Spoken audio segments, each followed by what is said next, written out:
Hello. Hello.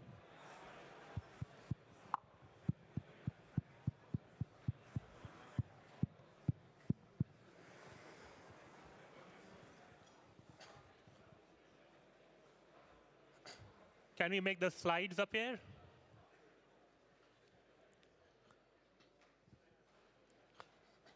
Perfect. Good afternoon, everyone. It's my pleasure to welcome you to the first early career keynote. And we have with us Georgia Halvatsaki, who did a PhD from the National Technical University in Greece. And now she's a full professor at, at Technical University Darmstadt. She has done a lot of exciting work in assistive robotics and in manipulation. And she has received many honors and many prestigious grants.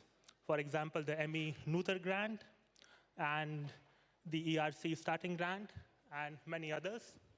So it's a true pleasure to have you, Georgia, and looking forward to your talk. Thank you. Thank you very much for the introduction, Pulkit.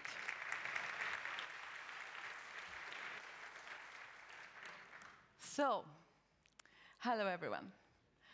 Over the last few years, a big question that has driven my work is, how can we enable robots to be both adaptive and robust in the real world, especially in environments shared with humans? When I was a young person, I was really captivated by the cartoons Jetsons. I loved the idea of having a robot like Rosie, which should play right now. Yay! So I love the idea to have a robot like Rosie, a smart mobile assistant robot that will handle all the household chores. Imagine that, no cleaning, no cooking, just a robot doing everything that I'd rather not do. I didn't know at the time, but Rosie had what I would now call robotic embodied intelligence. But then why are robots like Rosie still a dream? This is not working for some reason. OK. As humans, we often take these kinds of household tasks for granted. But in reality, when you are cleaning your home or you stock a shelf, you are doing something remarkable. You are sensing the environment, making quick decisions, adapting to changes, using at times all your body and senses. And what is really fascinating is that we start developing these skills from a very young age. Even as toddlers, we are learning through a continuous cycle of perception and action. In our early years, we don't just passively observe the world, we actively engage with it. This interactive process is how we build sensory-motor coordination, we create representations of the world, and eventually we develop the ability to explore and learn. So the question is, how can we enable robots to achieve embodied intelligence? How can we give them the building blocks that are so fundamental to human intelligence? My premise is that robotic embodiments, the physical structures and sensory capabilities, are essential for understanding what, where, and how robots can learn and adapt in their environments. And I argue that embedding structure at different layers of robot learning methods is essential for developing robotic embodied intelligence. Now, you may wonder what we mean by structure in robot learning. Structure can exist at many levels. It might be the geometric structure of the environment, the structure of the task itself, or even the structure of the robot's body. Today, I will discuss how we leverage or embed structure at three crucial layers of robot learning. In representation learning, for understanding how to interact with the world, in motion generation for achieving efficient and generalizable learning, and in exploration, in robot reinforcement learning, for acquiring safe and versatile behaviors. Let's look first at representation. We are interested in enabling mobile manipulation robots to operate in cluttered environments. We want these robots to use their embodied cameras. But if our robot continuously changes its pose, then even doing reliable grasping becomes a challenge.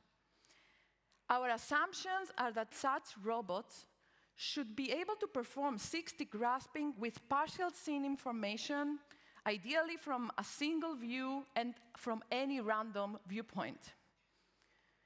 And for that, we developed a method that combines coarse-to-fine representations by reimagining grasping as neural rendering.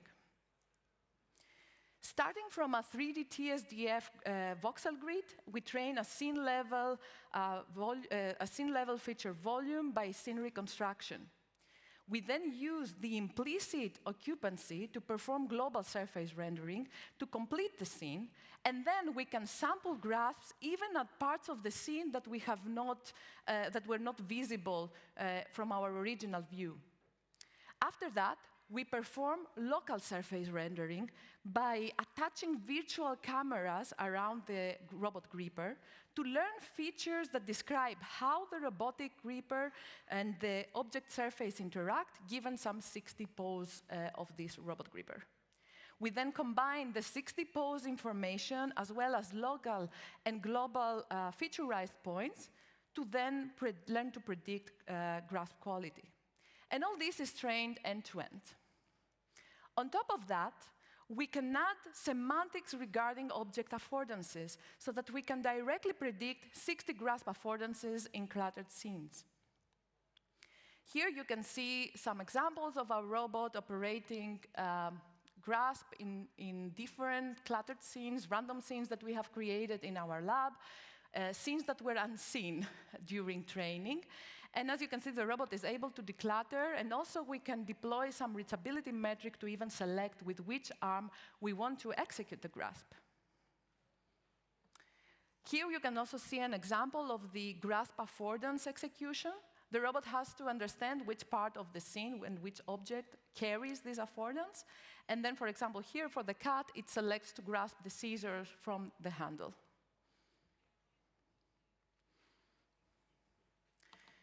Next, let's focus more on how we can leverage structure for robot motion generation. Last year, we investigated how we can learn diffusion policies on SE3.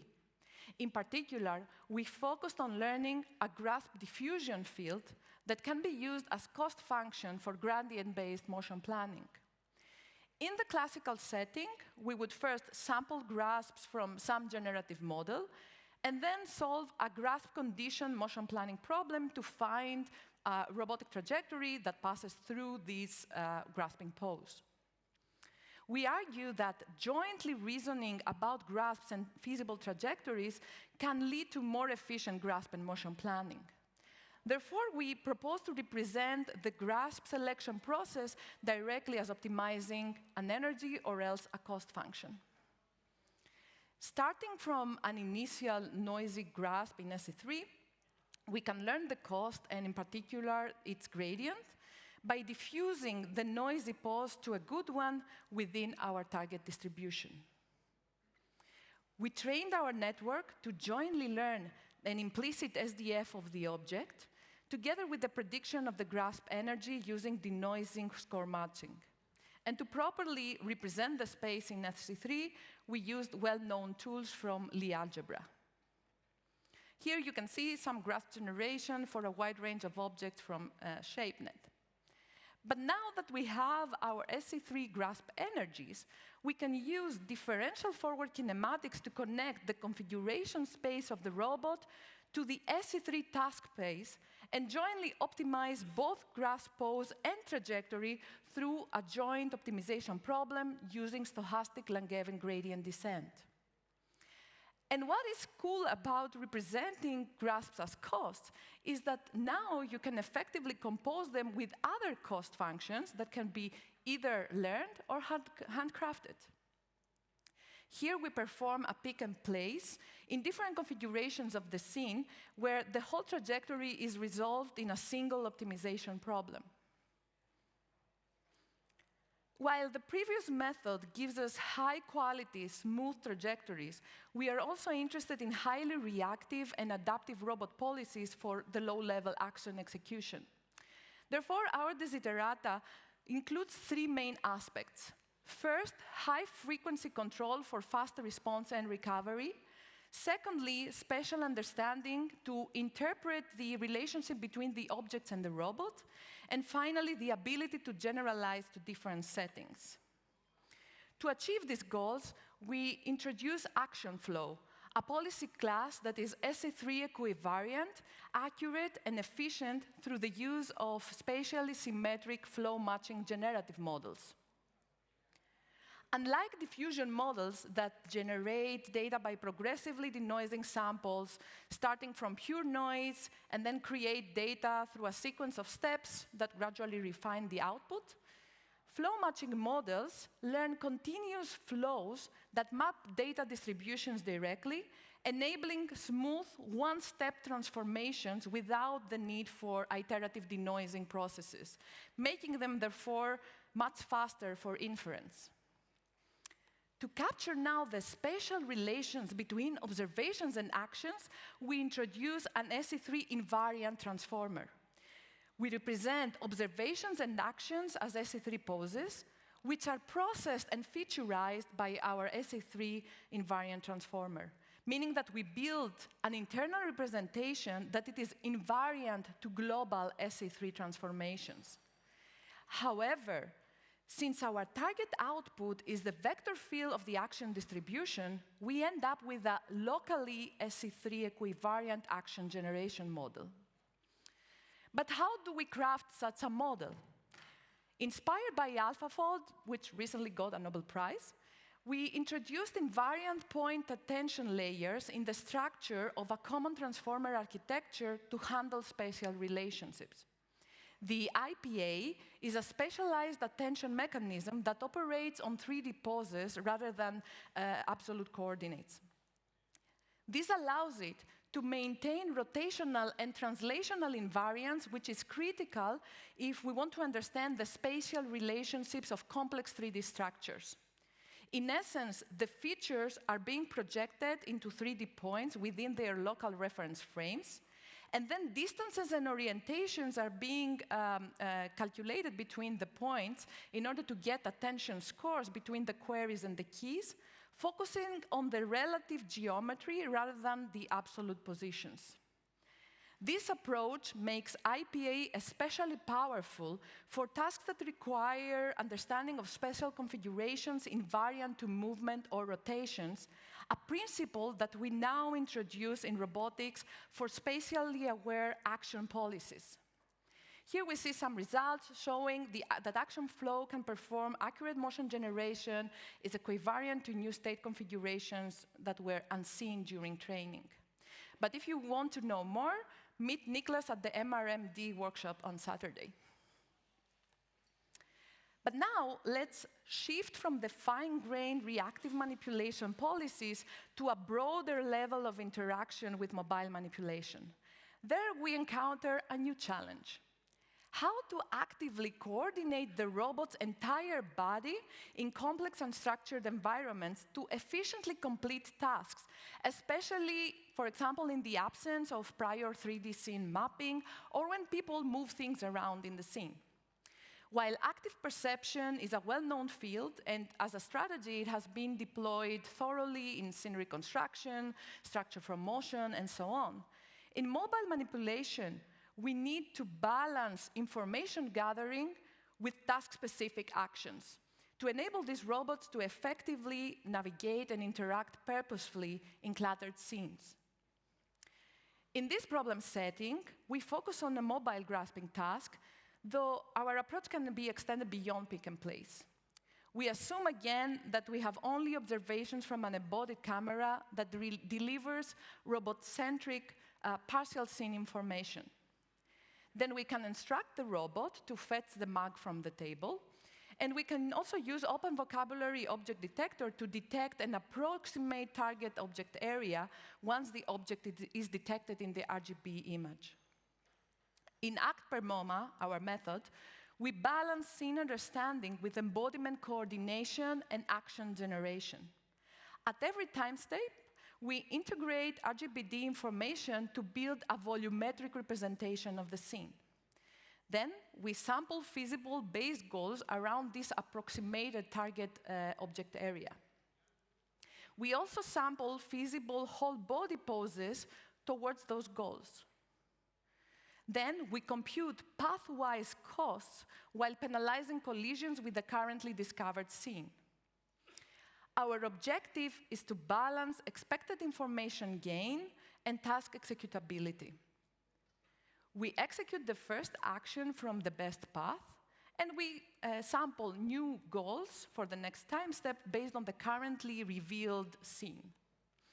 We repeat this process at every time step till a good grasp and a reachable robot pose is found. We only terminate if an object is successfully grasped.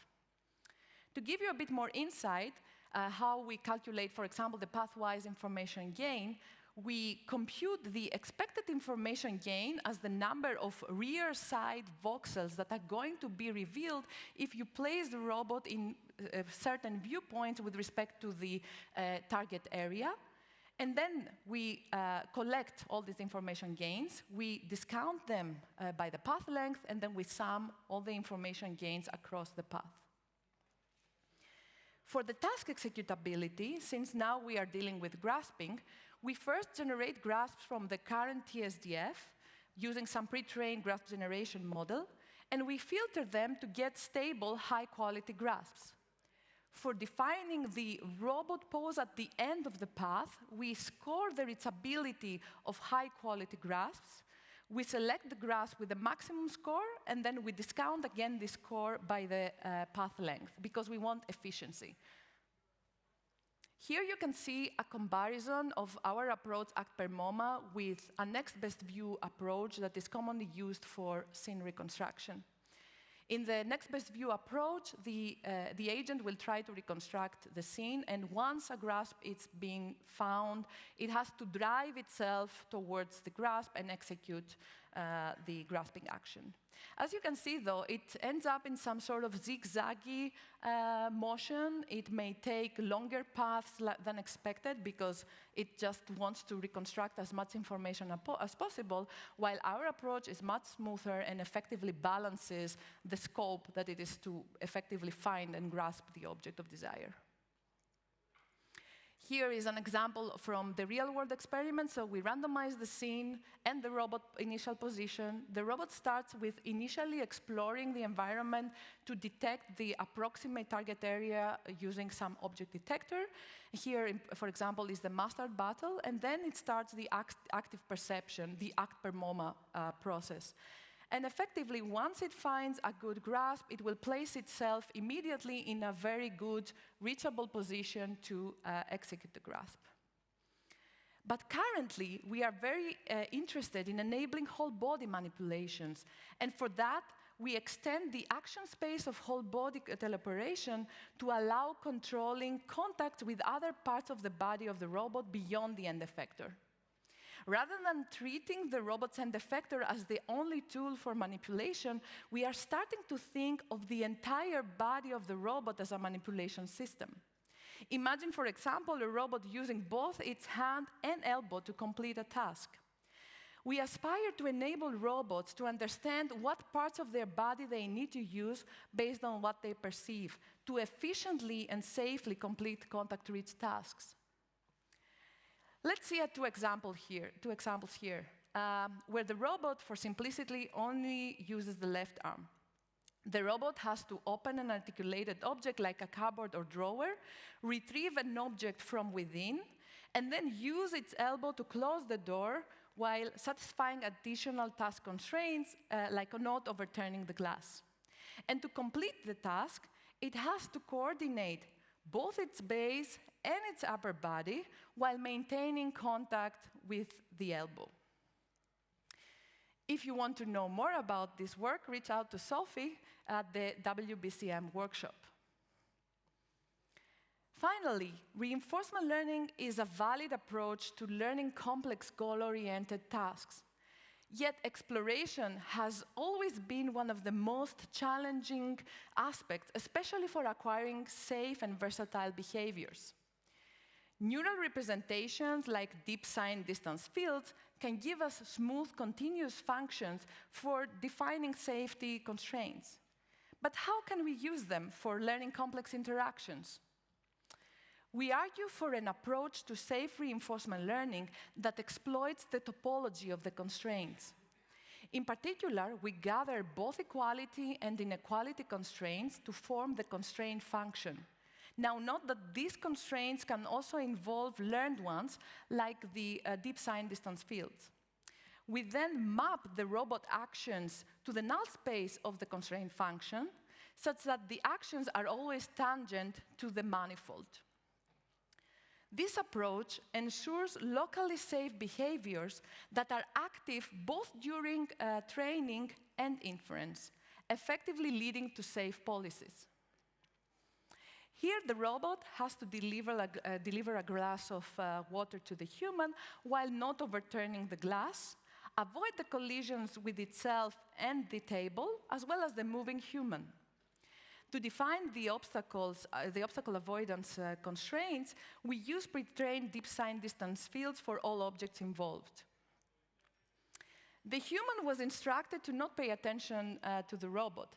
While initially hesitant, the human grew confident in the robot behavior, since the robot was always acting safely. While safety is of utmost importance for real-world deployment, versatility of behaviors is equally essential. We humans are very resourceful. If, for example, let's say you live in an equal distance from two supermarkets, and one of them is closed for innovation, you would select the other one without much thinking. Enabling robots to find multiple solutions to a task is essential for their resilience in the real world. Luckily, we have a policy parameterization that can capture well multimodality, the diffusion models. But how can we train diffusion policies from scratch with reinforcement learning? If we took the common approach to training diffusion policies with reinforcement learning, then we would have to maximize the action probability, but this is intractable to do with diffusion policies. Then we would need to backpropagate the action gradient of the Q values via inverse diffusion process. However, this leads to vanishing gradients. Instead, we propose diffusion policy gradient. In our approach, we create a new target action by updating an existing action by doing a gradient descent on the action gradient of the Q function. Then we use these new actions as targets in order to update the diffusion policy with the behavioral cloning objective. But then how can we explore and discover multiple modes when classical reinforcement learning is usually greedy in selecting the first successful solution that it finds? For that, we perform unsupervised mode discovery. First, we use novelty-based exploration using random network distillation to measure novelty. We then perform hierarchical clustering using a distance threshold to cluster their trajectories to different modes. Fortunately, given that the distances between the different behavioral modes is usually large, hierarchical clustering is not as hyperparameter sensitive as k-means, and it does not require any prior knowledge on the number of modes, so this gives us flexibility. Here we use DTW as the distance measure because it can easily handle trajectories of variable length. But we have also shown an alternative way of clustering using vector quantized VAEs, and as you can see, the results are looking pretty good. Now let's put everything together. The agent collects experience by acting in the world with novelty-based exploration. Then we perform unsupervised mode discovery. And now, to ensure that we update the diffusion policy across all modes, we define mode-specific Q functions. We obtain the new action targets for all modes, and we create a multimodal training batch. We even have a Q function that is trained on the exploration objective. All modes get an embedding that allows us to eventually control which mode we want to use, for example, when exploring during training. The diffusion policy is then updated using data from all modes while ensuring balanced representation of data to get an expressive multimodal policy. We trained and tested in different multimodal tasks, both and-maze locomotion with different mazes and multiple goals. And we also created a new benchmark for multimodal manipulation, for example, multimodal reaching, two-peg in a hole, multiple drawer closing, and cupboard opening from different locations. In our results, we show how striving for multimodality leads to better exploration compared to baselines.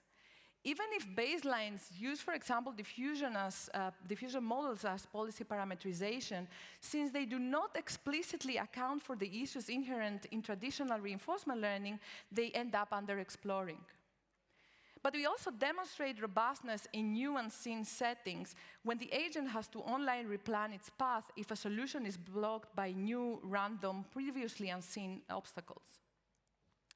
Before I close, I want to point that the opportunities for exploiting structure in robot learning are multiple. What about structure in robot task planning? Through a range of works from discovering assembly sequencing with graph-based reinforcement learning, learning task graphs from human demonstrations, to grounding LLM plans to scene graphs, we investigate how structure can help making reliable decisions on a higher level of abstraction. If you want to know more, come to my talk on Saturday at the LEAP workshop. So where do we go from here? The path forward is clear. We need robots that do not only act, but also continuously perceive, learn, and adapt to their environments in real time. To make robots an embodiment of current AI advances, it is crucial to focus our research on multi-embodiment sensory-motor coordination for fast and accurate action generation, building coherent world representations and models, and think how to tightly interface them with our planning and control mechanisms, and finally, interactive and reactive adaptation, especially for long horizon tasks, while keeping robustness in mind. These are challenges that my group and I will address at the new ERC starting grant Siren that is going to start in 2025. I would like to take a moment to thank my group CoRL and my collaborators who made this research possible. And if you are interested in what we do, I am currently hiring PhDs and postdocs for summer-fall 2025 for the ERC grant Siren. And just like our robot turns off the light after finishing its job, it is time for me to wrap up. Thank you for your attention.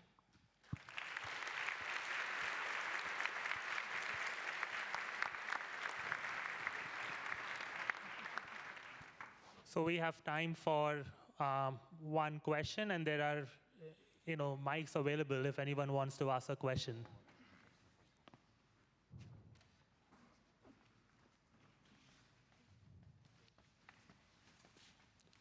So maybe, Georgia, I'll get it started. Yeah. So you talked about these amazing ideas of how robots should grasp things and how you have diffusion models and everything. So one thing that struck me was that a lot of the work was vision-based. I'm curious, what do you think about, do we need more modalities, for example, tactile, and so on and so forth? Yeah, I definitely think that we need to switch research to multisensory models. We need to be able, if you need to have robustness in the real world, you essentially need more sensing abilities. Either this means you put more cameras, or you add better tactile sensors eventually, use the torque sensors on your robot, or whatever it is that could give you a good sense of the embodiments of the robot, and then achieve robustness with the learning processes. Great. Any questions from the audience? Nope. Okay, so maybe the last question, and then, okay. then we'll end. So you mentioned the ACT per MoMA work, right, Yeah. where how active exploration helps improve performance, right? So the final performance was close to 70%. Yeah. I'm curious that to get to 100%, would it be more of a perception problem, or is it more of an exploration problem? Yeah. Could you comment on In it? this particular case, we also tried to push for harder grasps that were not like easy to do tabletop, so there were side grasps or like inside the clutter of other objects. And I believe that one of the issues is like the absence of a model of the world. Just by, okay, I build the scene representation, I have a notion of the task that I want to solve, but if you cannot really reason about the dynamics of this interaction, then it is always going to be problematic. So we need something other on top there. Great. So let's thank the speaker once again. Thank you very much.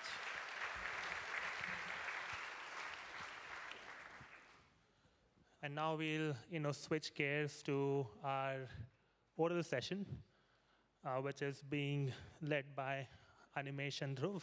So I'll pass it along to them. Thank you.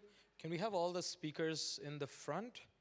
The first talk is Visual Whole Body Control for Legged Loco Manipulation, and it'll be given by Mingwan.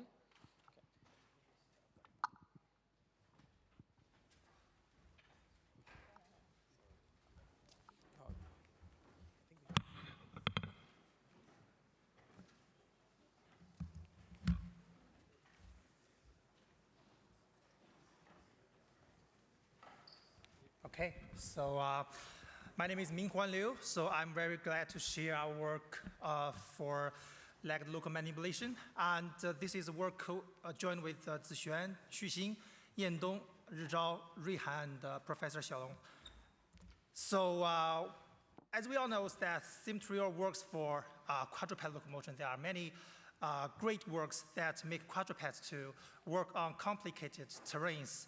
So our question is, can we push the limits of quadrupeds to make symmetrical work for local manipulation? So there are advantages for the quadruped platform. First, it's very flexible. It has the flexible workspace, and then it has agile locomotion ability, and it can be used outdoor, and it's very easy to control. So in this work, we build a highly automated hierarchical framework for quadruped local manipulation using visual observations. Our framework supports the robots to work on, with diverse environments and diverse objects. So here are some pictures of our results. As you can name it, we can work on different scenarios. We can grasp different kinds of objects. So we achieve this with zero real data collection, but only symmetrical training. Here's one thing I want to highlight, that in our simulation training, we find the robot to emerges a retrying behavior, which can make the robot to improve the success rate from 30% to 90%. So here I'll introduce this combined with the video. As you can see, the robot's trying to grasp everything on the ground, and yeah, in some cases, like in the right corner, the robot fails at one time, and it automatically retries to grasp this object again, and it's obvious in this video. So yeah, and finally, it's success to grasp this. And how we achieve this? So in total, we build a hierarchical framework to achieve this. First, we have the low-level policy. We think this is a general and uniform controller, which is task agnostic, and it can support various tasking potential. So the goal of the low-level policy is very simple. It just learns to track any given velocities and the end effector poses. So we here, as you can see in the picture, there we call the high-level commands. So one command is the velocity, and the other command is the end effector pose for the arm. And then we use a MLP, we train an MLP to control the legs, along with the inverse kinematic-based controller to control the arm. So we design some height environment coordination system to allow the robot can actually learn a coordination between legs and arms. So in a nutshell, we sample the ghost in a ball, and if the sampled ghost is on the ground, the robot must bow to achieve the goals, so it learns how to coordinate between legs and the arms. So during the training, we do similar techniques with quadruped locomotion. We do domain randomization on the terrains, frictions, body mass, and center of mass. And we design the reward to track the commands like I described before. And we use parallel training using reinforcement learning. And then, after we have that low-level controller, we can build a task-relative high-level planner to actually achieve what the task. In our cases, it's a grasping task.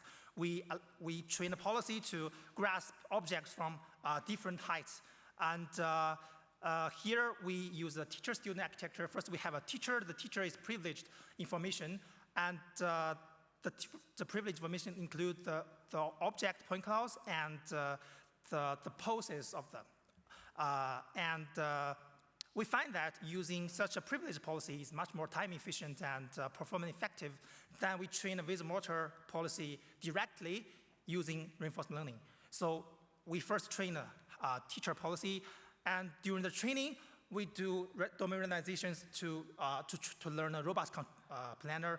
There are some same randomization as the low-level part, and also, because we are hierarchical, and there are high-level and low-level communication, we randomize the frequency, and also we randomize things in the scenario, like the object, the robot pose, and along with the table heights.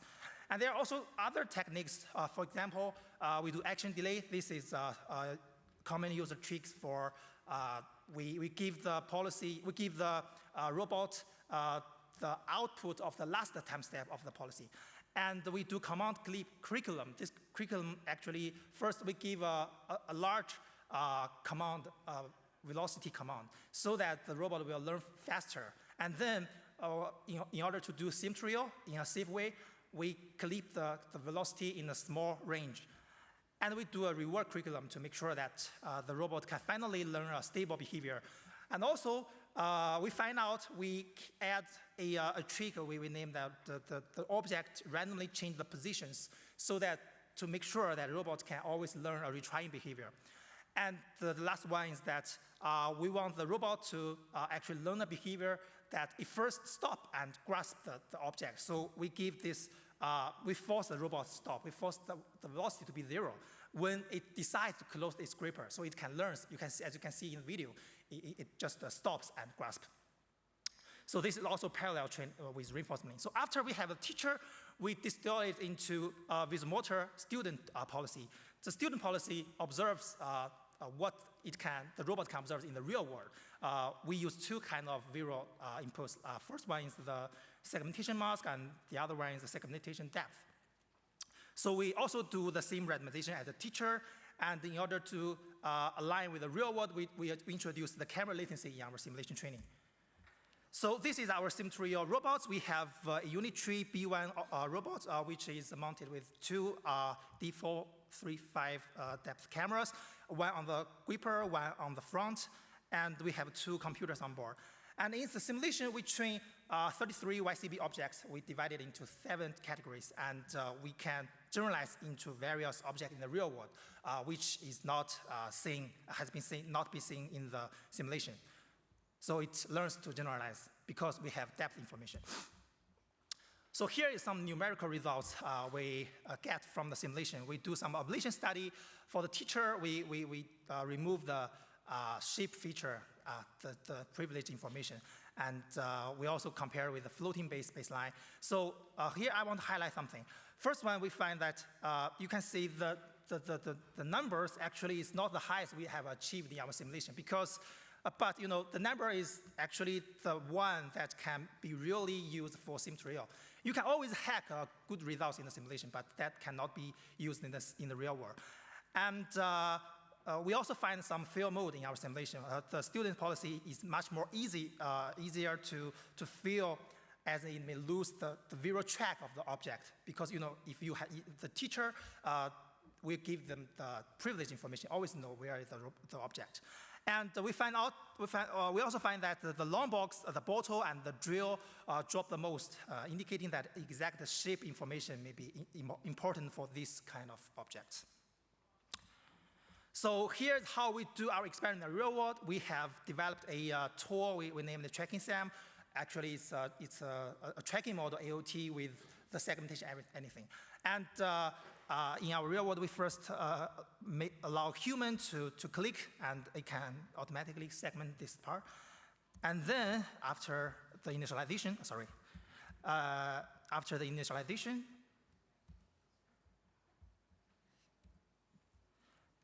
the robot just grasps the thing automatically.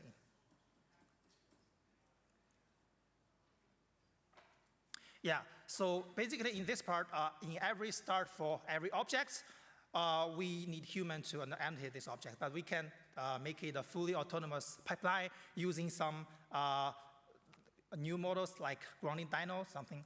And yeah, that's the future work to do. So thank you. This is all for my work, and I'm glad to answer any questions. Thank you. We have time for a couple of questions. Until then, I'm asked the next speaker to line up. If we have the authors of Bridging Sim-to-Real Gap from Information Bottleneck Perspective, could you please come in the front? Do you have any questions? Okay. There's one question there. Okay. Maybe you can just stand up and shout. Okay. There's a mic. So there are 3 mics in the room. There's catch mics. From the catch mics, raise your hands. Okay, so make sure if you guys have a question, get those guys' attention. Thank you very much. All right, so thanks for the presentation. Quick question about the whole approach, I guess, is once you have the low-level RL policy for controlling the defector and the torso, why not use an off-the-shelf grass pose detection methods and then do some sort of visual surveying? What is the benefit you're getting from the RL and distill it into a visual policy? Yeah, that's a good question. First of all, we want to investigate we want to push the limits of Sim-to-Real. Sim-to-Real has been worked on locomotion, but we want to test if it can work for complicated local manipulation tasks. Second one is that we want to build a autonomous pipeline that we just as you can see, it's actually an end-to-end way to make sure that the robot can finish the tasks, and instead of doing too many separations, too many pipelines to achieve that. So it's very simple end-to-end way. All right, thank you. Thank you. All right, thank you. Maybe we'll move on to the next speaker. We can thank the speaker again.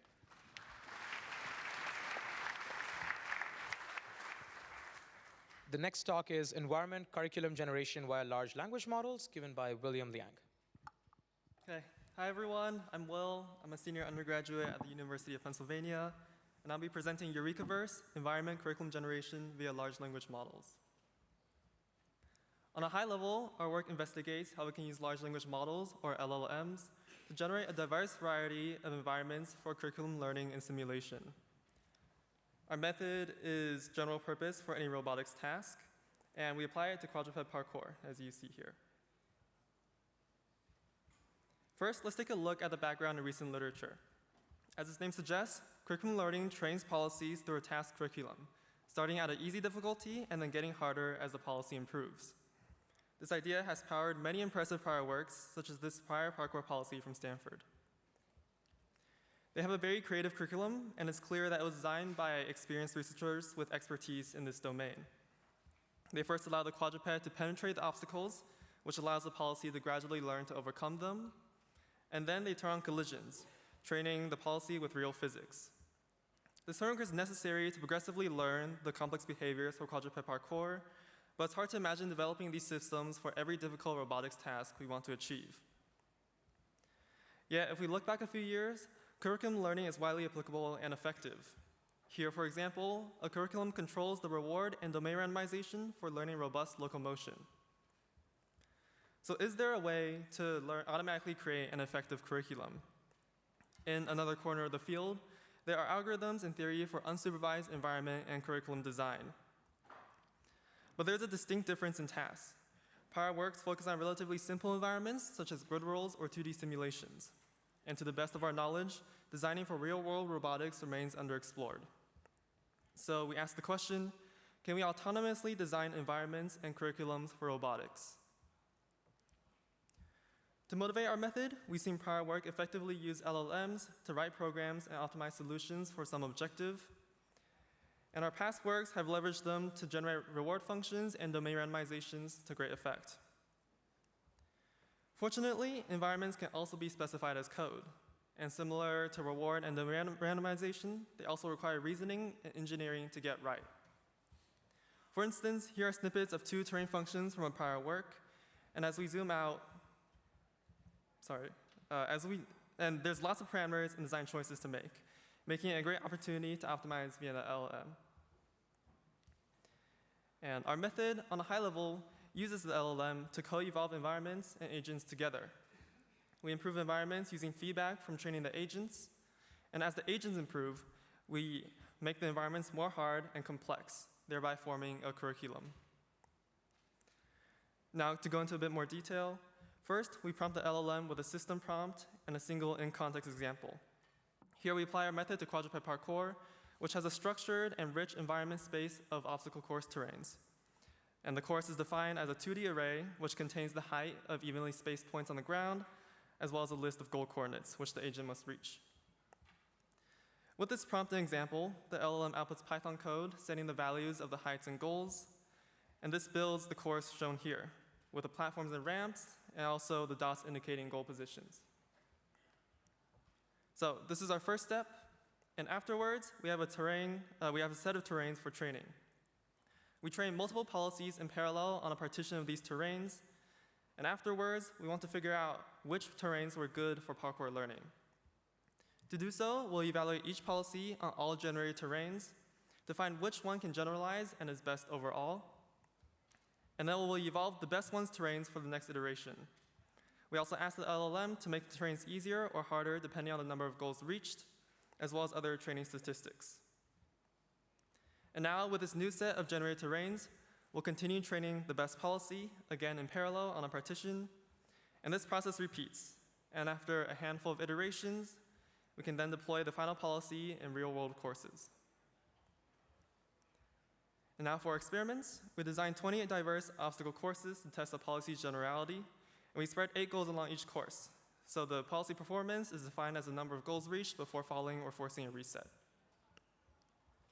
First, we see that a baseline trained on randomly created terrains does not learn, which suggests that careful environment design and a progressive curriculum is necessary to learn parkour.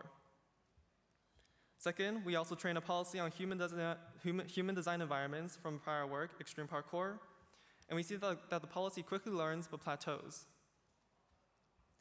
On the other hand, Eurekaverse continuously improves. It learns slower at the start because the LLM is still figuring out how to create good environments, but as we move along the iterations, the policy becomes more and more proficient, even approaching the performance of an oracle trained on the testing terrains. Also, note that unlike the baselines with pre-designed environments, Eurekaverse is creating the environment curriculum and learning the policy at the same time, using the same number of total training steps. We can visualize Eurekaverse's progression in these videos. In the first iteration, it creates some simple but diverse terrains, mostly involving climbing. Then it introduces some more complexity with small jumps and narrow beams. In the third iteration, jumps become larger, and we also see some difficult slopes. Afterwards, there's ramp jumps, and there's also various other difficult terrains as well. And finally, we have very steep and thin jumping platforms, an extremely difficult obstacle in parkour. And for a more quantitative view of our policy's progression, we plot its performance on each benchmark obstacle type. For each type, we also vary a scalar parameter that controls the obstacle difficulty plotted along the x-axis. So here, a larger area under the curve is better. And this is what the human design baseline looks like. And in the first iteration, we see that our policy is quite bad at most obstacles. For instance, it hasn't learned how to jump yet. But 2 iterations later, our policy improves on most obstacles, increasing area under the curve. In the final iteration, the policy is even better, showing a general trend toward the top right with consistent improvements. And now moving on to real-world results, we tested our policy and the human design baseline on 4 distinct obstacles and found that ours performed significantly better. Both policies have the same sim-through parameters, and the only difference is the terrain they were trained on. And here's a showcase reel of our policy on some more obstacle courses. We came up with all these courses after training, so the policy never sees them in simulation. Yeah, it still does pretty well on these obstacles, like it's about to climb up the box, walk up this ramp, and then go across the yoga ball. We often see some very dynamic behavior where the quadruped can recover from slipping or quickly shift its weight to get through the course. And our policy also works in parkour opportunities we found around campus at Penn, which we show in the bottom row. And that's all. To conclude, we have presented Eurekaverse, a method for automatically constructing an environment and curriculum for sim-through reinforcement learning. Eurekaverse's environments are diverse and adaptive during policy training, resulting in continuous improvement and strong final performance. I'm happy to take any questions, and please visit our website here for more details and fun videos. I'll also be at the poster session afterwards, and would love to meet you all. Thank you. If you have any questions in the back. Hello. Hello, thanks for the talk. My first question is the ChatGPT also, the large language model, also newly creating the policy parameters, or also the architecture of the neural network? And my second question is, how long does it take for the whole process to train to make it work in reality? Mm-hmm. The LLM creates just the terrains, and the policy is a predefined architecture trained with RL. And the whole process takes around a day, 24 hours on 8 GPUs.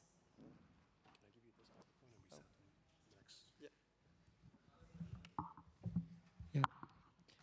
So another question I have, you show the results of the comparison between human and your techniques. Have you also benchmarked other techniques? Because ACL being around, so teacher, students techniques, adversarial techniques, is your LLM does better than them, or?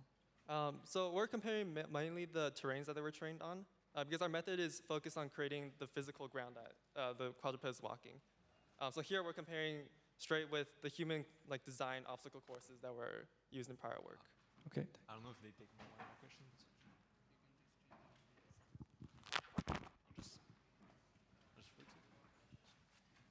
One more question? Hello. Let's see. So we're sampling in the space of environments, and we train a new policy for each environment. So that sounds expensive. So we're training we're training the best policy throughout all iterations of evolution. So the policy you see at the very end has experienced many different environments, one set per time we query the LLM. Yeah, but yeah, improving sample efficiency with the environment generation and creating more higher quality environments is an important future direction. All right, thank you. Thank you.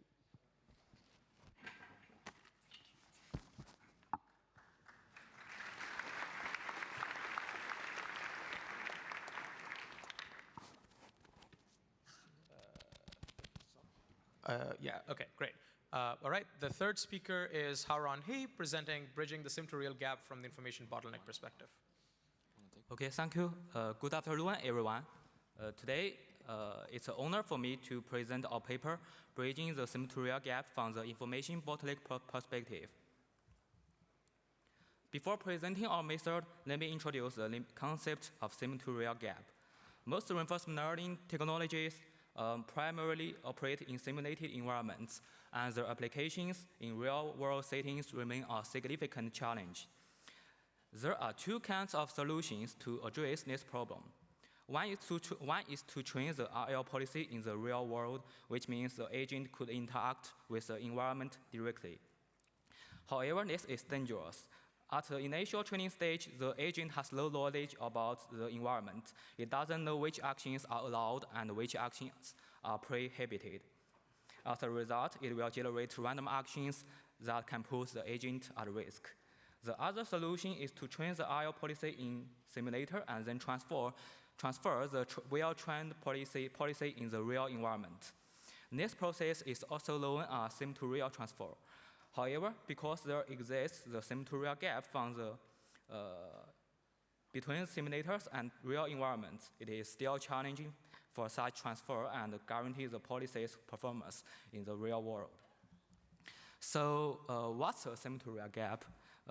The sim-to-real gap refers to the significant differences between simulated environments and real-world environments, including differences in dynamics, terrain, and the distribution of any other environmental parameters.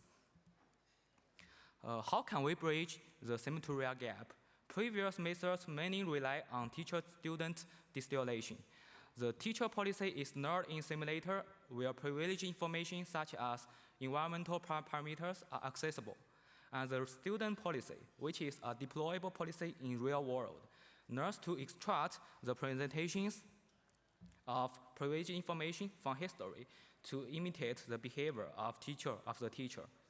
This kind of method is about two-stage policy distillation, and the key is to learn a good representation. So we remarked that by learning the representation of privileged knowledge information from history, the agent could be capable of inferring the current environmental information and adapting its strategy accordingly. So let me introduce our method. Denote ZT as the representation we want to learn. We have the history information HT, and the SP is a privileged state which is inaccessible in real world. We then formulate the sim-to-real problem from the information bottleneck principle, aiming to learn a minimal sufficient representation ZT of a given input source HT with the target source SPT. Similar to the goal of the IB method, our HIB objective consists of two mutual information terms. One is to maximize the mutual information between representation Z and privileged state SP, and the other is a penalty term to make the learner representation Z compact. Our objective, HIB, aims to find a maximally compressed representation of the privileged knowledge while preserving sufficient information about the current environment for real-world decision-making. Fortunately, our theoretical results show that maximizing such a mutual information term will minimize the privileged knowledge modeling error epsilon p hat as shown in this theorem 2. Theorem 2 indicates that minimizing epsilon p hat yields a tighter performance bound discrepancy bound between the optimal value function and the null value function. And we prove that optimizing our HIB objective can indeed minimize epsilon p hat due to the time limitation. You can find more details in our paper. For implementation, we have two loss terms. One is the cosine similarity, and the other is KL divergence to approximate the two mutual information terms, respectively. We utilize the two-stream framework to train a deployable policy in one stage, instead of two-stage in learning like previous teacher-student distillation. In the top stream, we learn an autoencoder to compress high-dimensional privileged state SP and get representation ET. In the bottom stream, we employ a TSNN encoder to encode trajectory history into hidden representation ZT. Here, ZT and ET share the same dimensionality, and ZT is the representation what we really want to learn.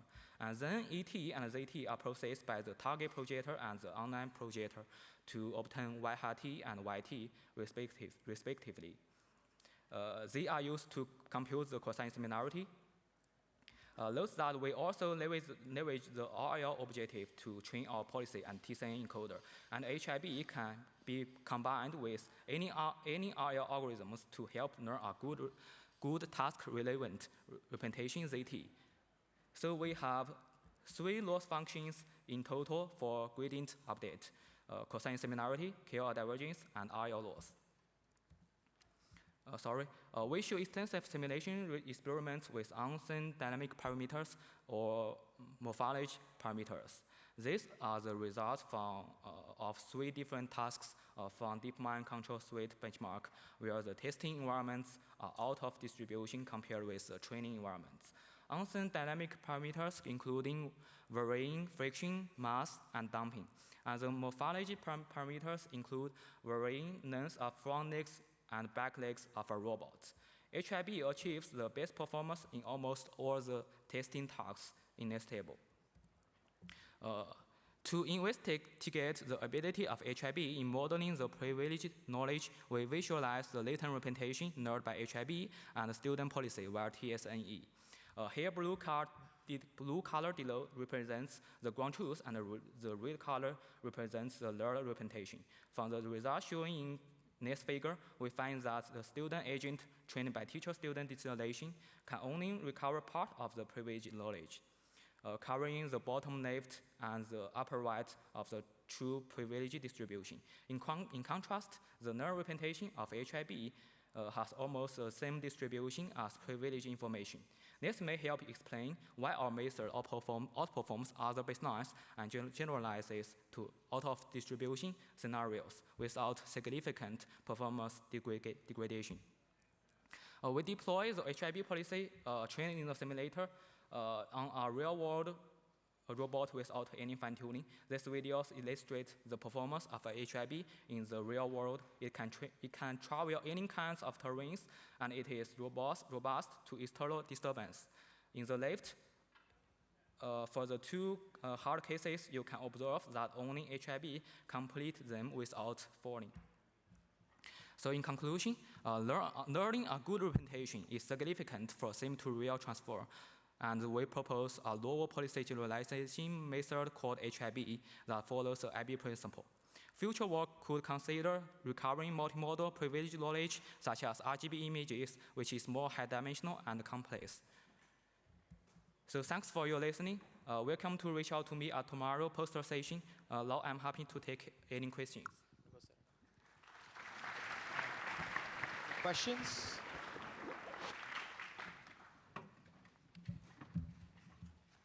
I can get started for the first one.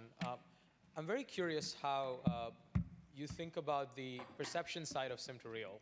So how would you frame the problem? How would your setup apply to that sense of transfer?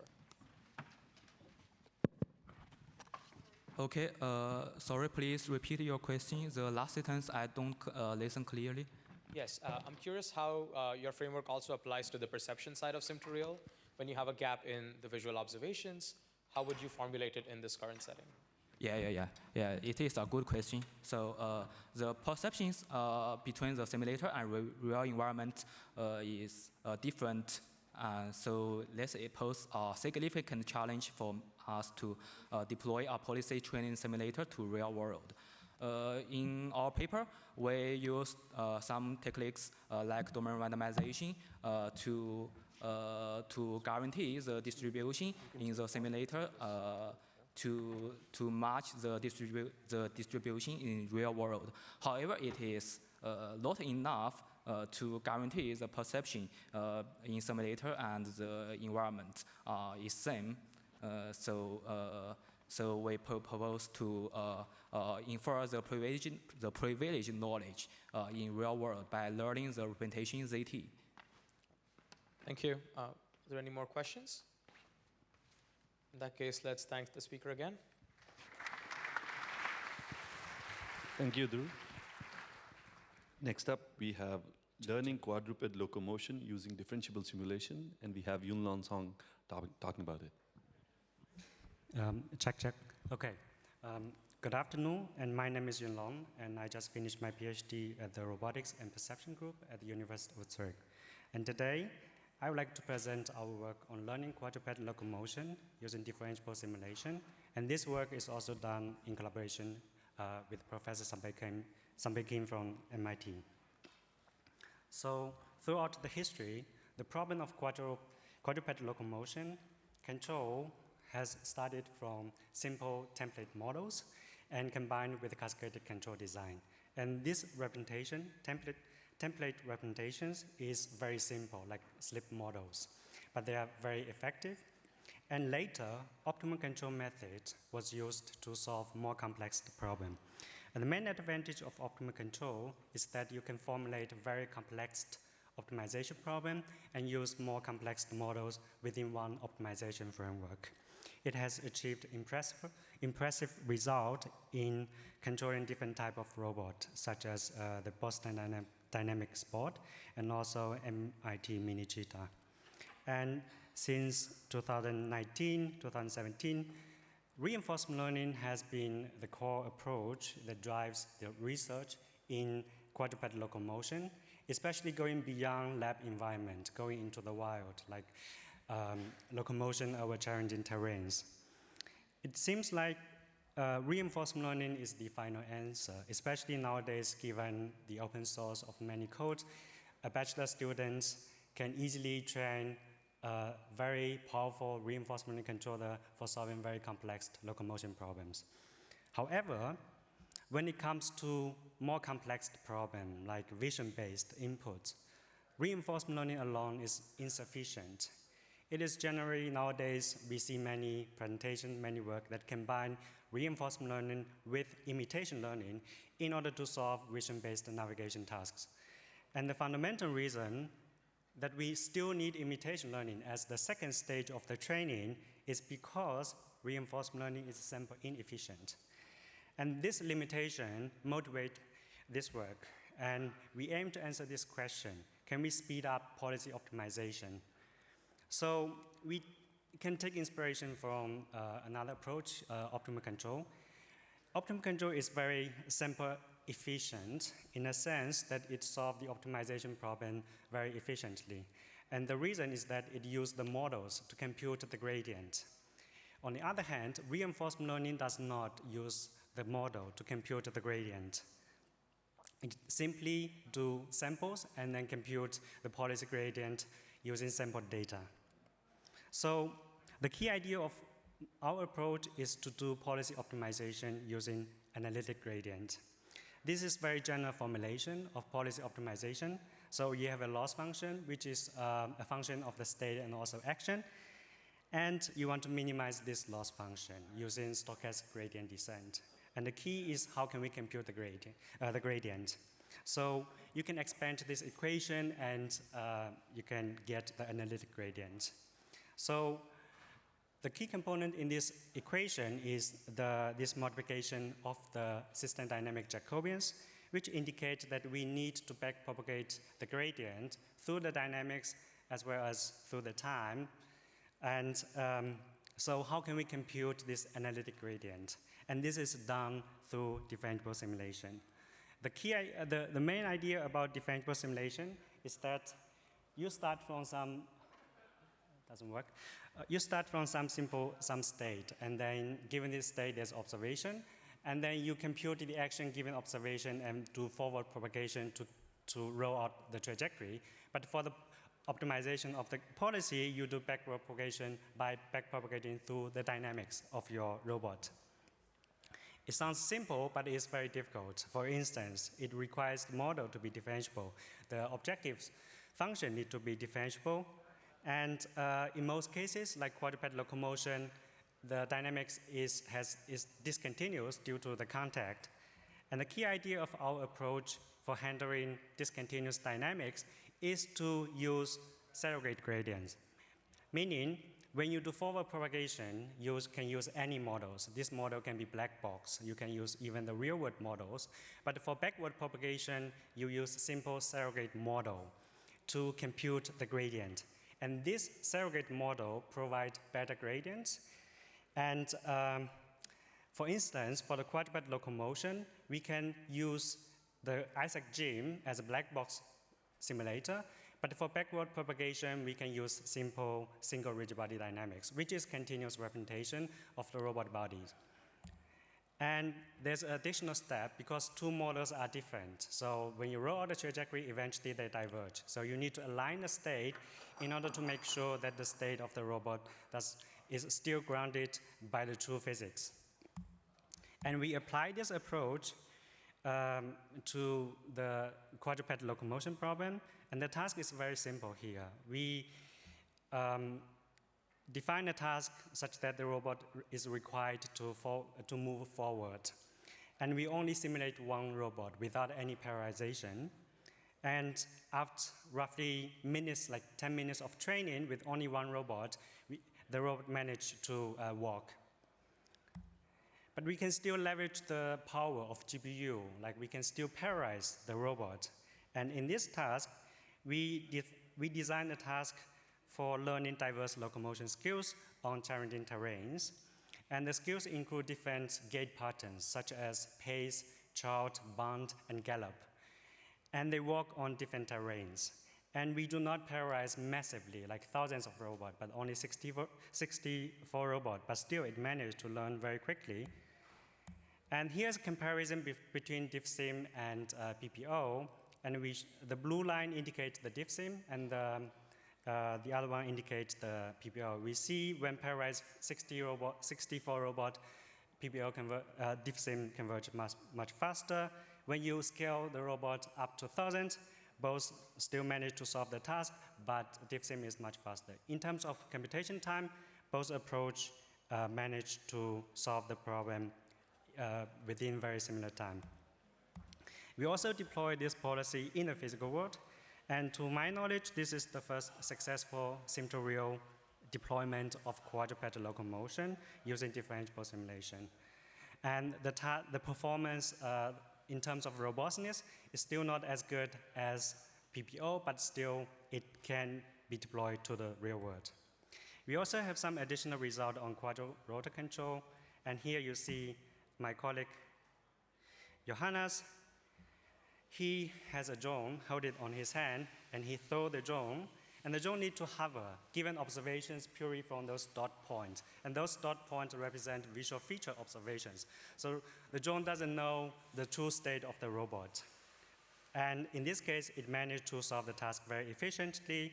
So given full state, it takes only seconds to solve, but when we remove the state assumption, for vision-based, it takes minutes to solve. If you want to know more, you can reach out to Johannes on Saturday, the workshop.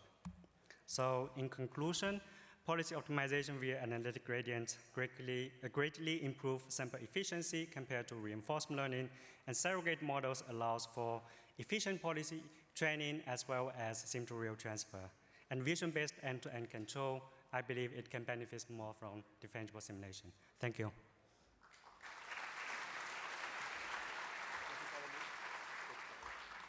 Wonderful. Do we have questions? Yes. Hello, thanks for the talk. I was wondering, did you compare your method with learn dynamic models like Dreamer that also do policy gradient and learn the dynamic as well? So if you do, what are the differences? So we didn't do this study, but for Dreamers or model-based IL in general, the main difficulty is learning the model itself. And if you would apply Dreamer, most of the time used for learning the model itself. Actually, learning the policy is very easy once you have a good models. So I think the challenge there is learning a good models. And we do not learn, we just directly use the analytic models. Do we have other questions? We have one here. We have one in the back. Please go ahead. Okay. Thank you for the talk. Yeah, this is a very good one. But I have a question. So do you need predefined stepping patterns for the quadruped robot? Yes. Okay. Okay, cool. Thank you. All right. Thank you very much for the great talk. How do you think you can... This is a question. How do you think you can extend this kind of idea of a surrogate model to more complex tasks where you don't have rigid body dynamics? For instance? I don't know, soft terrain. I haven't really thought about this question, but the key idea is that you can still combine a surrogate model for the gradient, right? As long as you can find such models, a simple one, like for any problems that you have, you can still combine with the true models, like their state alignment. So I think it would be very interesting to see how to perform, but I didn't really do this kind of studies myself. And I have a question myself. Did you compare with analytic differentiable simulators, getting the gradient directly from the simulator rather than creating this two-model system? Yes, in the second one, like the quadrotor control, because there we have the true model of the quadrotors. We did a comparison, so both Like using surrogate model and using directly the analytic models arrives the same performance, but using simpler surrogate models basically allows much faster training and also efficient training. Wonderful. Let's thank the speaker once again. Thank you. Next up, we have Mayank Mittal presenting guided reinforcement learning for robust multi-contact loco manipulation. Welcome everyone to my presentation on guided reinforcement learning for multi-contact local manipulation. So in this work, we look into how legged mobile manipulators can interact with large articulated objects like doors and dishwashers. But this problem is pretty challenging because you need to start integrating locomotion manipulation and not treat them as two separate problems themselves. You have to now do a hybrid search, both from an object point of view, as where you interact with the object, but also from the robot side, you have more options of which end effect you want to use for the interaction itself. And the objective in these kind of scenarios is pretty sparse. You don't really care where the robot, or how much the robot opens the door, but rather the robot reaches the other side of the door itself. One can actually design RL to solve these problems straight away, but you need to have many multi-stage rewards. And instead of doing this hand engineering, it's rather simpler to show the robot how to solve this task. However, unlike in imitation learning, for legged robots, when you have to try to deploy these kind of methods, you need a large data set so that you can recover from different failure states or failure modes that might happen, which you not see in the data itself. So instead, you might want to leverage demonstrations in the reinforcement learning setup. And typically, these kind of works can be divided into like the amount of data they use. So in the high data regime, you have works that use online references or offline mocap data for training RL policy or doing some kind of adversarial motion prior kind of work. Or in low data regime, where you just use a single demonstration and try to track this with reinforcement learning. Our work kind of falls into this category of motion imitation RL, but unlike prior works which have mostly looked into locomotion, we see how can you actually apply these works for local manipulation. So as an overview, what we do is we take a single demonstration for the task. We try to track this demonstration robustly using large-scale simulation, where this demonstration is used for guiding the exploration with the RL policy. We design reward functions that are task agnostic. It's not specific to a particular door or dishwasher. And we hope from this training that the policy learns different reactive and robust behaviors to track them to finally be able to do sim-to-real transfer.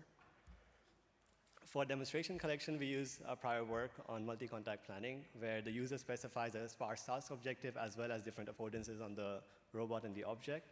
Then this method does a tree search over these different contact modes to find a plan, which we then smoothen out using trajectory optimization. And this plan has kinematic data on both the robot and the object, like full state kinematic data on the robot and the object, as well as the contact modes of where the robot should be interacting with the object at which locations. So now the question is, once you have these offline computed plans, how can you actually track them? One could do what previous work did, where you use an MPC. However, MPC is brittle. And it cannot reliably track these references, especially when it slips and like these kind of events happen. So instead, what we want to do is train an RL policy which tracks references from this demonstration. And these references, or reference states from the demonstration, we encode them through a phase signal, where phase equal to 0 is the start of the demonstration, and phase equal to 1 marks the end. So we could do what previous work did, like deep mimic, where this phase is now evolved linearly with time. What this means is like this constantly grows independent of the state of the robot or the system. However, in cases where the robot actually misses the handle, such as in this case, just linearly evolving this phase is not enough. Like the robot has to learn recovery behaviors. So instead of having this nominal phase or like linear phase, constant phase dynamics, we actually propose an adaptive phase mechanic where the phase now depends on the phase rate, which has a tracking error base rate, which means that if the error is large, you kind of stop growing the phase a lot. You let it like have the time to recover. And a delta, which is predicted from the policy, which decides where exactly in the phase to skip forward or backward in the phase. What this would mean, like now, if there's a large error that happens, this adaptive phase mechanic will allow the phase to go back in time to give the robot the ability to recover and continue the execution successfully. We use this within the training setup. I won't go into all the details of how we define the observation and actions, but the policy gives you both the joint position commands for the robot as well as this residual phase rate. And we define some very simple rewards for tracking this reference and regularization, such as action rate and the task progress to make sure the robot completes the task. Oops. We consider four different tasks in this work for manipulating doors and dishwashers. And here I kind of rate them based on the number of contact switches you have. So the more contact switches required to solve the task, the harder it is to also track those demonstrations reliably. It's important to note in all these experiments that we do, we keep the same parameters for both the RL, like the MDP as well as PPO. We compare this work to prior, like other motion imitation work, as well as we do ablation of different design choices that we make, and we show how this actually yields more robust, like a more successful policy for completing all these different tasks. To also understand the importance of the domain randomization that we do, here we randomize only one parameter, door width. So the red line shows the parameter for which the demonstration was generated, and the gray region is the training demonstration. But we see now with this, with the RL training, it can actually learn to handle doors of like even further different widths, which is pretty neat because you only need one single demonstration to track these different plans. We also deploy this on hardware, where the robot starts executing these plans, and it is quite smooth in its execution. It's able to put the leg for blocking the door from opening and switch over to the other side. And we do this for all these different tasks that we consider in this work, and we are able to like successfully over multiple runs without failures. More notably, we want to highlight the recovery maneuvers that the robot learns, which are not in demonstration itself. So this means like events such as regrasping the handles. If the robot misses the handle, can go and get it again, as well as be able to deal with slippages, which we saw before, where the MPC is kind of brittle and does not able to work nicely. But does this mean now the problem is solved? Not really.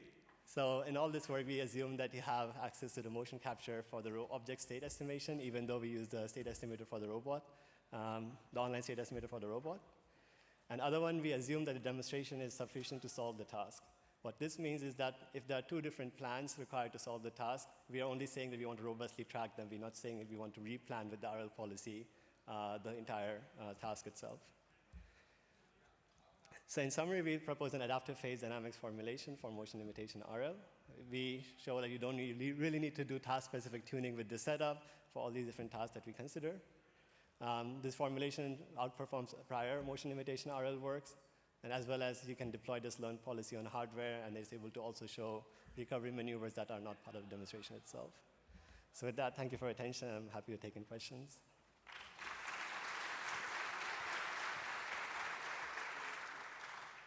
Thanks a lot. Do we have questions? We have one there in the middle, right close to you. Hi, thanks for the talk. Question about the demonstrations. Do they need to include the recovery behavior in the demonstrations, or are the demonstrations like one-shot perfect successes? Yeah, exactly. So that's the motivation, that the demonstration is just a one-shot. It doesn't see any failure, but the RL policy learns to be robust to failures that might happen. So during training, we add external disturbances or push the door away, and the RL policy is just supposed to track the demonstrations and learn these recovery without having them in the demonstration data itself. Great, thanks. Do we have other questions? Yes, just a second. How do you decide like how long you will roll out this phase variable backwards in time up until you start forwarding again? Yeah, so we don't really constrain the RL policy to really go back or forward. We just say the phase should evolve smoothly, so we have to have a reward over the phase rate to make sure it evolves smoothly. But there's no such like the RL policy can't say to go forward or backward depending on how the situation is.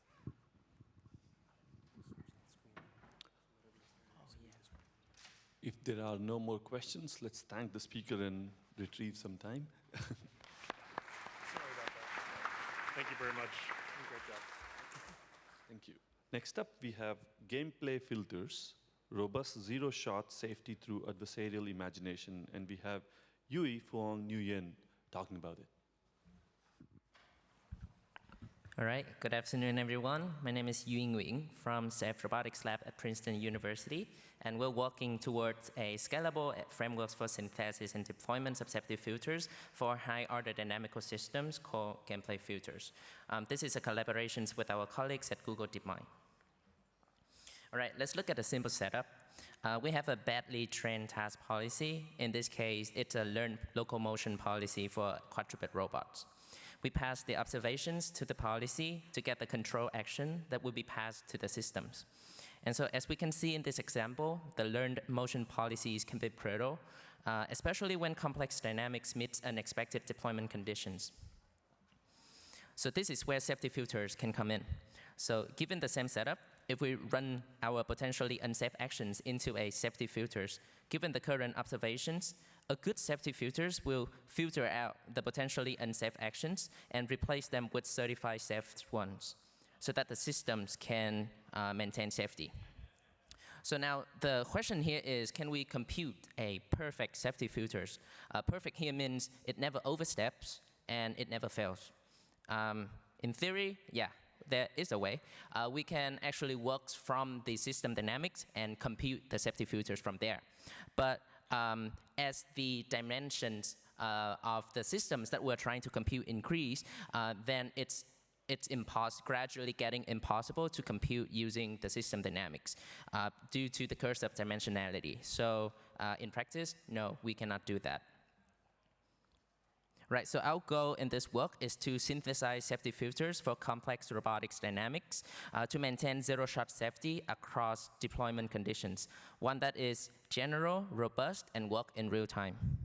The idea here is to combine scalable learning-based synthesis that are near perfect but does not provide guarantees with reliable model-based simulation rollouts that's easy to interpret and probably has some guarantees. How much guarantees?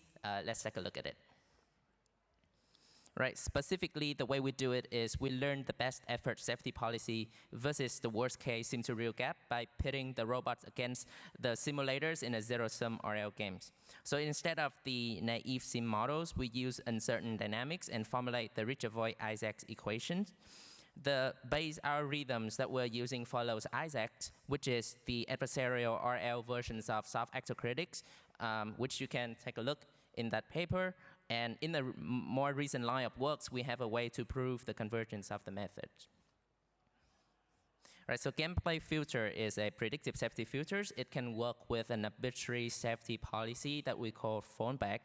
And the more effective the fallback, the more freedom the filters can afford to grant.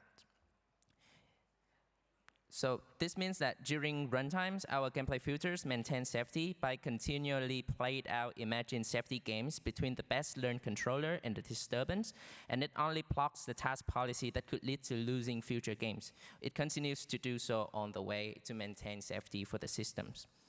So if we compare this to the built-in task policy of the robot, failures might happen sometimes. So our gameplay filters provably override only the safety actions that will lead to future failures, and that we only need to run a single trajectory rollouts at each control cycles. We don't need to do expensive multi-futures predictions.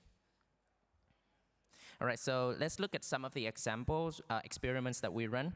So in this example, we are interested in seeing if the gameplay filters can maintain robust safety without overly hindering the task executions. So the task here is to cross a flat terrain while under a pulling force. The force plot that you are seeing display the applied force during each attack, and the top right corners shows the gameplay influencing the robot's actions, either following the task policy or switching to a fallback safety policy. So thanks to the gameplay filters, the robot completes the course safely. The result shows that the filter frequency is competitive, and that failed runs only happens when the force exceeds the operational design domain that we define, which is 50 newtons. In another example, we would like to see if gameplay filters can maintain zero-shot safety in unmodeled deployment conditions. So in training, we're only training the systems with force, pulling and pushing it, but right now we are deploying it onto an uneven terrains with bumps and slippage. So here the robot is deployed and there's no camera information or contact information at all. And so the safe rate across the test runs are 100%.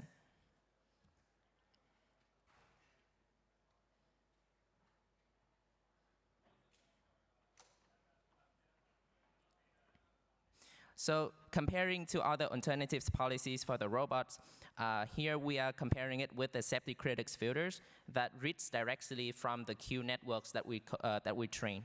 Both the task policy and the safety critic filters fail to withstand either the tugging force or complete the course without flipping over. So sometimes it's also overly conservative, which leads to catastrophic scenarios. Overall, gameplay filters provide high safe rate without overly hindering the task actions, allowing the robot to complete the trajectory. In another line of demonstrations, we are deploying the gameplay filters onto a robot with a rear-right abduction motor that's broken. And the robot task policy and safety filters were unaware of this. This is outside of the operational design domain, but with the robustness introduced to the systems using the gameplay filters, it's able to maintain safety for the system. In another experiment, we train a task locomotions with large sim-to-real gap, and then we deploy it onto the robot. When deployed, the task policy caused the robot on the left side to flip over, but deploying gameplay filters on the right allows the robot to complete the sequence of task actions without failing. Gameplay filter is supposed to be task agnostic, so you can wrap around any task policy so that it can maintain safety for the systems while carrying it out. So the bottom line here is gameplay filters allows the robot to maintain robust zero-shot safety across deployment conditions with minimal impacts to the task performance. It only overrides unsafe actions only, not hindering the task actions. It only needs a single trajectory runout, don't have to compute a huge groups of trajectories. And to the best of our knowledge, this is the first successful demonstration of a full order safety filters for legged robots. Here in this case is 36 dimensions. So thank you for listening, and this work has been supported in part by the Google Research Scholar Awards and the DARPA Link projects. We'll be having poster sessions, and we would love to chat with you in detail about our work. Also, we will be running a demo of our gameplay filters at the demo booth number 5, so come and see if you can actually tip our robot. All right, thank you so much. Wonderful. Do we have questions? Yes. Hi, very nice presentation, thank you. And my question is, for some cases, for example, a quadrupedal jumping over a gap, a very tiny disturbance can make the robot fail, like a very tiny force can make the robot roll over. So in that case, how can your framework ensure zero-shot safety? Thank you for your questions. So in safety filters, the first steps that we do is we define the operational design domain, which is what is the conditions that the designer wants the robot to work in. So in this case, the learn safety policy that you are seeing probably is not suited for the task that you are proposing or discussing because it's outside of the operational design domain. But with that task, we can actually design the margin functions that's encompassing the failure conditions of that case, and then use that to train the safety fallback strategies and then deploy onto the robot. How it's going to do it, we don't actually doing any reward shaping, so we don't actually define how the safe policy will be reacting. It's purely learned based on adversarial reinforcement learning. But the bottom line is, for those cases, we start off with designing the operational design domain, the safety margins functions to encode failure conditions, and then deploy the frameworks for it to learn. That makes sense. Thank you. Thank you. Do we have other questions? Okay. If no questions, let's thank the speaker once again.